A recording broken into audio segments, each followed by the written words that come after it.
Guys মই আজি important কথা এটাৰ কাৰণে মই ভিডিঅ'টো বনাইছোঁ আৰু এডভাৰটাইজো দিছোঁ আপোনালোকক।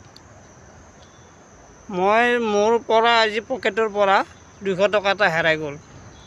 মোবাইল আৰু পইচা একেলগে লোৱাৰ কাৰণে আজি মোৰ 200 টকাটো হেৰাল। মই আপোনালোকক কৈছোঁ, পইচা আৰু মোবাইল একেলগে পকেটত নল'ব। মোবাইলটো ওলোৱাৰ লগে লগে পইচাটো আগেই পৰে।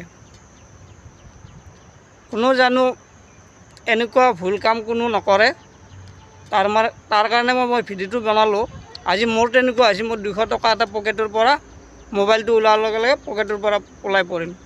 ক'ত পৰিল মই নাজানো, কিন্তু এই ভিডিঅ'টো এইকাৰণে কৰিলোঁ যে আপোনালোকক জনালোঁ যে পইচা আৰু মোবাইল পকেটত একেলগে নলাব।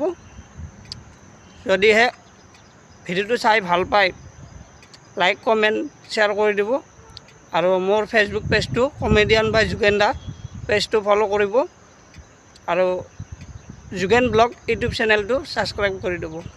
ধন্যবাদ।